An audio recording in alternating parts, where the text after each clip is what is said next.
Ok. Alors, Bezrat Hashem, dans les sugyot du Daf et dans la paracha, et on parle du vol. On va essayer de voir un petit peu les conséquences de ce vol et à quel point il met du désordre dans l'échelle de valeur de l'homme. Marqué dans le Passouk, dans Parashat Va'era, lorsque on entame le processus de la libération de Mitzrayim, Vaïdaber Hashem el Moshe ve'el Aharon, Vaïtzavem el Bnei Israël ve'el Paro melech Mitzrayim, Leotzi et Bnei Israël meretz Mitzrayim. Donc il leur donne des instructions nécessaires pour entamer le processus de Yetziat Mitzrayim. Leotzi et Bnei Israël meretz Mitzrayim. Le Yerushalmi dit quelle était donc la première mitzvah qu'Akadosh Baruch Hu a demandé à Moshe Rabbeinu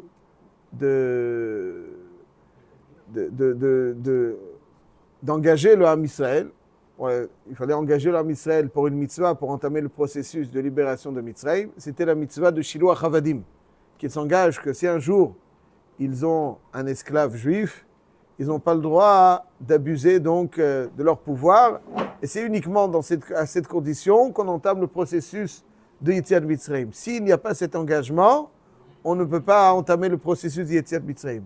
Le respect de la liberté d'un juif, c'est Kodesh Kadashim. Kodesh Kadashim. Si vous vous engagez à cela, alors on entame le processus de Yetziat Mitzrayim.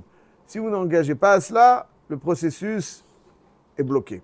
Effectivement, dans la paracha de cette semaine, dans l'Haftara de cette semaine, l'Haftara de Parashat Mishpatim, un passage de Yirmiya, dans lequel on nous décrit qu'à l'époque du roi Tzidkiyahu, certains membres du Ham Israël ne respectaient pas les délais de libération des esclaves juifs.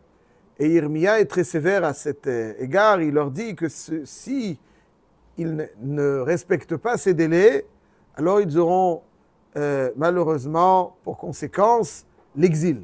Ça veut dire qu'on est zoché à Eretz Israël, qui est la terre de la liberté, la terre de Eretz Rechava. On sort de Mitzrayim, Eretz HaMetzarim, pour arriver à Eretz Rechava.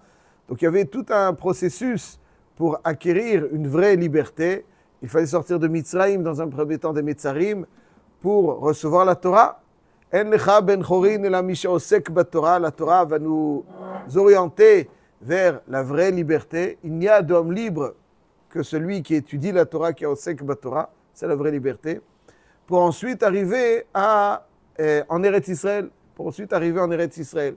Donc il y a Matan Torah Eretz Israël. C'est ce qui font qu'on soit des hommes libres complètement. Eretz Rechava.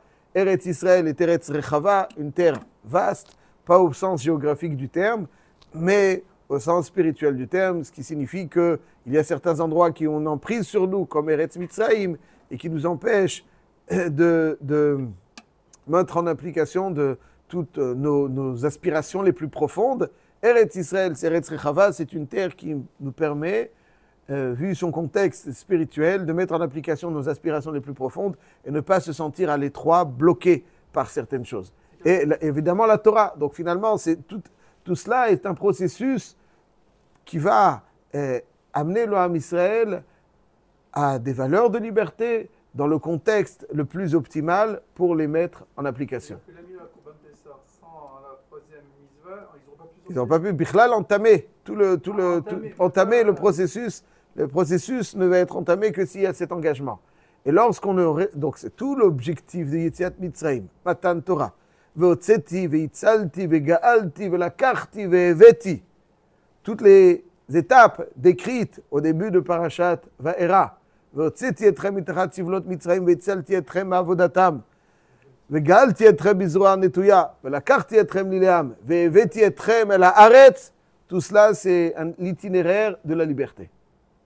Tout cela, c'est l'itinéraire de la liberté. L'étape, la Karti Etrem Lileam, c'est Matan Torah. Une des étapes primordiales pour acquérir cette liberté, c'est Matan Torah. L'endroit où on devient le plus libre, c'est Eretz Israël. Donc celui qui respecte la liberté, en respectant donc les délais des Avadim, alors mérite cette liberté. cette liberté de Torah en Eretz Israël. Celui qui ne respecte pas les libertés, il ne mérite pas la Torah en Eretz Israël. L'homme libre, alors voilà, c'est parce que finalement l'homme libre, pour le définir avant de continuer, la définition de la liberté n'est pas comme on le comprend aujourd'hui. Certaines personnes sont libres parce qu'ils font ce qu'ils veulent. Ouais, c'est quoi ce qu'ils veulent? En réalité, c'est oui, la liberté, c'est faire ce que je veux. La question, elle est, c'est quoi le jeu? Ouais. Un homme libre, c'est quelqu'un qui fait ce qu'il veut. Ce que je veux, c'est ce que je veux, la liberté. C'est sûr, c'est qui je? C'est qui je? Le jeu, il y a des zones sombres dans un homme qui sont des forces destructrices.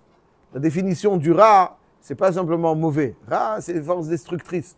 Alors si quelqu'un... donc il y a le jeu de l'homme, ouais, et il y a les forces destructrices qui sont extérieures, d'une certaine façon, à l'essence profonde de l'être. Ouais. Si un homme est capable de se défaire de ces forces destructrices qui maîtrisent l'être, effectivement, il est dans un matzav de shiarboud, parce qu'il est...